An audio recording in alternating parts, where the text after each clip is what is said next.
le ministre, Monsieur le secrétaire d'État chargé du réseau ferroviaire, Monsieur le ministre conseiller El Hadj Amadou Kassé, Monsieur le ministre maire de Sandiara, Serigne Gueye Diop, Excellences, Messieurs les ambassadeurs, Monsieur Mabengé Ngom, j'ai envie de dire Mabigé comme en Wolof, Monsieur Mabengé Ngom, directeur régional de l'INFPA, Mesdames, Messieurs les représentants présidents du système des Nations Unies, Monsieur le Président de l'Association des maires du Sénégal, Monsieur le maire de la commune de Gueule Tapée Fass Colobane, Mesdames, Messieurs, chers invités, je voudrais remercier le bureau régional de l'INFPA pour l'invitation et profiter de l'occasion pour me féliciter de la dynamique collaboration entre l'INFPA et le secteur de la jeunesse. Je magnifie également l'intérêt d'un tel exercice dans la commune de Gueule Tapée Fass Colobane, dont le modèle FASS est une initiative pilote et qui, au-delà des concepts, permet d'opérationnaliser le dividende démographique. Rappelons que la transition démographique en cours en Afrique pose de nombreux défis, que le dividende démographique, s'il est bien anticipé et géré, représente un potentiel colossal de croissance économique. Le modèle FASS émergent est fort éloquent en ce qui permet aux populations de la commune de bien prendre la place qu'elles se donnent les moyens de leur propre épanouissement socio-économique par un redéploiement plus optimal des ressources disponibles suivant l'ordre des priorités de développement. C'est le lieu d'ailleurs de saluer la posture de l'État du Sénégal à travers son Excellence le Président Macky Sall, qui a compris qu'investir chez les jeunes, c'est contribuer fortement à la capture du dividende démographique, surtout qu'il constitue 65% de la population totale. Et dans le document de politique publique du Sénégal, le plan Sénégal émergent, la priorité est accordée à la jeunesse. Je peux même dire que la jeunesse est une surpriorité dans le plan Sénégal émergent. Alors, de nombreux efforts sont consentis dans l'éducation, la formation, l'insertion et le financement des jeunes. Il faut également reconnaître, pour un peu répondre à ma sœur Sopietou, que en tout cas, le rêve d'une territorialisation des politiques publiques au Sénégal est derrière nous parce qu'il est devenu une réalité. Nous reconnaissons qu'il y a beaucoup d'efforts à faire, qu'il faut redoubler d'efforts, mais la territorialisation des politiques publiques au Sénégal est devenue une réalité. Alors, la mise en place du Conseil national pour l'emploi et l'insertion des jeunes, le Conseil présidentiel qui sera présidé par son Excellence le Président Macky Sall le 22 avril prochain et les ressources allouées à cette cible témoignent de l'intérêt et de l'urgence accordée à cette question. Le modèle FASS émergent doit faire d'huile et son passage à l'échelle à travers les autres collectivités territoriales envisagées pour une transition socialement juste en vue de la capture du dividende démographique. Et j'ai envie de dire à M. Ngom, à l'INFPA et au système que toutes les communes de Guédiawaye, que ce soit Wakinan, Sam Notaire, votre commune, Golfe Sud, Yarem Limamoulaye, toutes ces communes-là sont prêtes à accueillir le projet. Et le président de l'association des maires du Sénégal ne me démentira pas. Donc je vous remercie de votre aimable attention. Et je dirais que le projet FASS, c'est une aventure. Une aventure qui va changer la face de FASS. une aventure qui porte principalement sur la promotion de partenariats. Donc des partenariats pour faire ce qu'on ne peut pas faire seul, pour faire ce dont face a besoin et que nous ne pouvons pas faire avec nos moyens. Et je disais que c'est vraiment un état d'esprit, c'est la passion de servir les communautés, et je crois que servir les communautés dans les domaines où elles ont besoin de l'action des partenaires au développement. Et surtout, de faire de façon différente que ce que nous avons fait dans le passé. De faire sous le leadership des acteurs locaux. Et le faire avec un seul objectif, servir leurs besoins. Donc je crois que sous ce rapport, nous avons pris sur nous le soin de casser les barrières, de faire tomber les drapeaux des institutions, de travailler de façon décloisonnée, de mettre en symbiose ce qu'il y a de meilleur donc, au niveau des disciplines, pour qu'il y ait vraiment cette synergie qui est en train vraiment de changer la face de face. Et je crois qu'au-delà de ce que nous faisons à face, et je pense que c'est ça l'intérêt du projet FACE, nous ne sommes pas à face seulement pour FACE. Nous sommes à face pour les autres communautés qui ont des problèmes similaires et qui ont besoin d'un nouveau modèle où le mot, c'est vraiment de servir l'intérêt des populations. Et je crois que, comme je le disais tout à l'heure, si nous réussissons à face et nous nous limitons à face, c'est un échec. Nous devons transporter le modèle de FACE partout où nous avons les mêmes défis. Nous devons engager les autres communautés. Nous devons d'ailleurs continuer à élargir les partenariats. Comme le maire l'a dit tout à l'heure, nous avons beaucoup fait à FACE. Beaucoup d'investissements ont été faits. Mais je pense que nous pouvons faire beaucoup plus. Nous pouvons faire beaucoup mieux. Nous pouvons renforcer les partenariats. Nous pouvons couvrir d'autres domaines. Et je crois que nous pouvons accélérer la marche vers la prospérité. Et nous pouvons relever FACE, qui est la commune, l'une des communes les plus pauvres, mais entourée par les quartiers les plus riches du Sénégal. Donc il est possible, à travers la concentration des outils, des instruments, des partenariats à FACE, assez rapidement, et peut-être avant 2030, faire en tout cas un saut qualitatif extrêmement important. C'est mon souhait, comme je disais tout à l'heure, je prie pour que nous puissions le réaliser ensemble, y compris avec vous, les acteurs de la presse, parce que vous avez la possibilité, vous avez la clé de voûte qui va permettre, en tout cas à FACE, d'arriver partout où des besoins similaires sont, ici au Sénégal, mais également dans les autres pays, en Afrique, au sud du Sahara. Vous pouvez nous expliquer ce que vous voulez dire par capture de dividendes démocratiques au circuit de l'émergence? Comment vous pouvez nous expliquer? Bon, de façon simple, c'est vraiment la stratégie ou la démarche qui a permis un peu les pays qu'on appelle les tigres asiatiques ou les dragons asiatiques d'accélérer leur croissance. Ces pays ont tiré entre 33 et 66% de leur croissance ou de l'accélération de leur croissance dans ce coup de pouce économique qui est la résultante d'une situation où le pays passe d'une pyramide des âges, donc qui est assez large, où vous avez en tout cas un nombre impressionnant de personnes qui ne sont pas en âge de produire, vers une pyramide où la population qui produit donc, est beaucoup plus importante. Donc on passe un peu de situation de pays où il y a très peu de personnes qui travaillent pour nourrir l'essentiel de la population à une situation où une bonne partie de la population est en âge de travailler, elle produit, ce qui permet de dégager une épargne pour financer l'investissement, ce qui va contribuer à relever la productivité. Et tous les pays développés sont passés par cette étape. Et nous pensons que c'est le moyen donc, le plus sûr pour accélérer en tout cas le progrès en Afrique.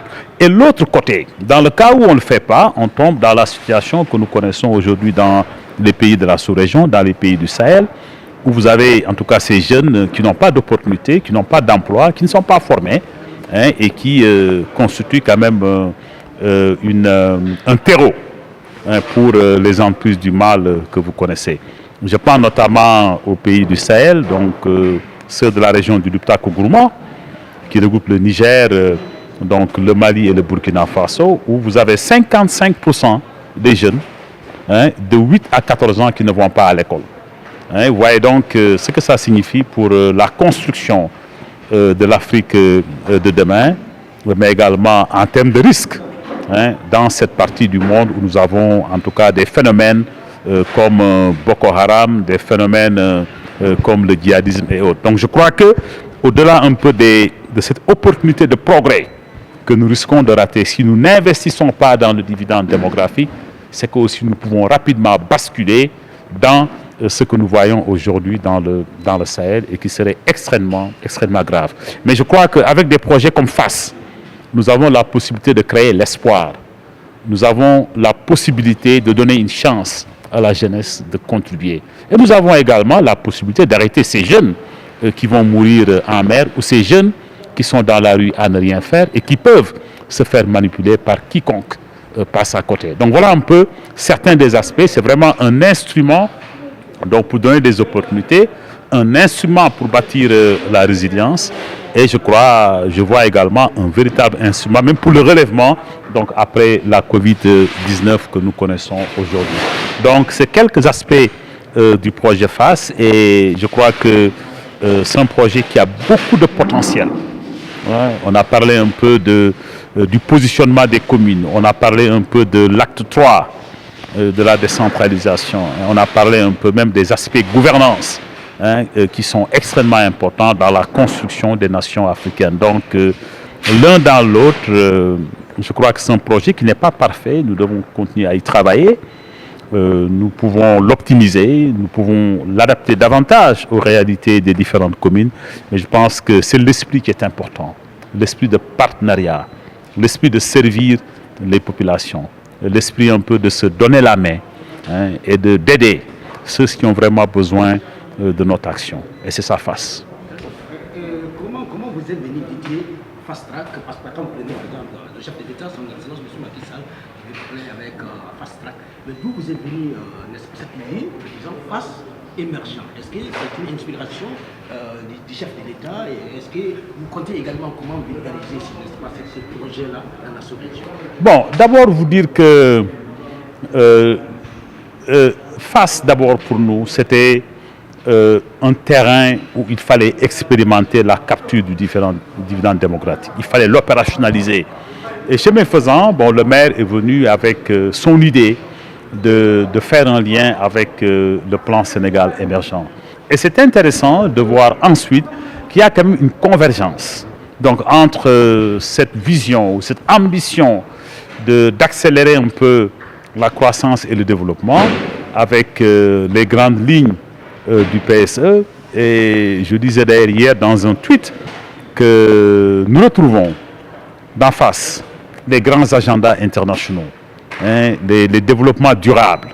Et nous retrouvons un peu les délibérations de Quito, mais également la coopération, la conférence internationale sur la population et le développement du Caire de 1994.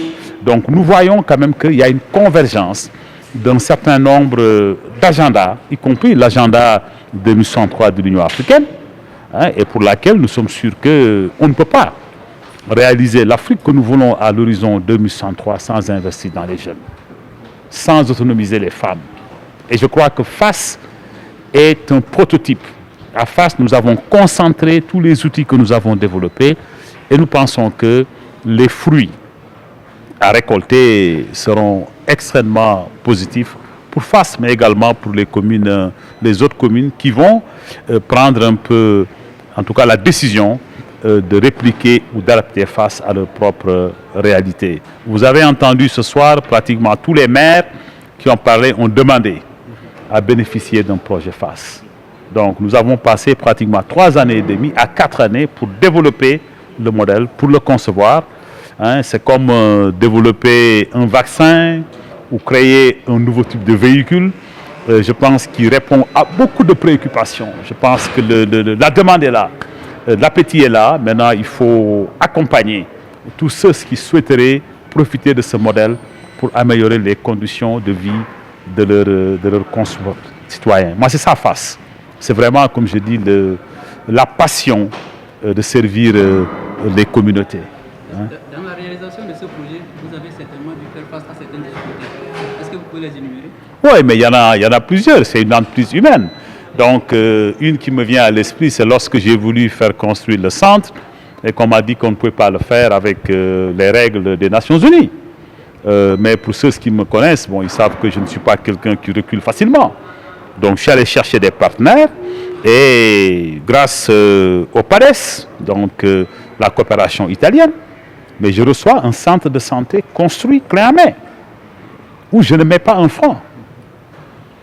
Vous voyez un peu. Donc, on a un centre de santé construit par un partenaire. Si nous voulons, par exemple, faire face à la transmission transmission mère-enfant du VIH-Sida, donc je vais chercher des partenaires qui sont spécialisés dans ce domaine et ils viennent mettre en œuvre des programmes à face. La nutrition scolaire, la même chose. Le programme de financement de crédit pour les femmes, hein, je suis allé voir nos amis de l'ONUDI qui avaient un modèle, mais certainement n'avaient pas les ressources. Je leur donne un peu d'argent. Quand je donne $100 000, ils donnent $600 000 de financement aux femmes. Hein, je vais chercher un autre programme qui forme les femmes. Je vais chercher un autre programme qui accompagne les jeunes dans la création d'emplois. Hein, et en réalité, on est juste à mi-parcours. Mais la vision que j'ai eue depuis le début du projet, c'est d'aller vers une version digitale de ces instruments-là. Et ça nous permettra d'éliminer ce que j'appelle un peu l'écart qui existe entre le citoyen et le service public.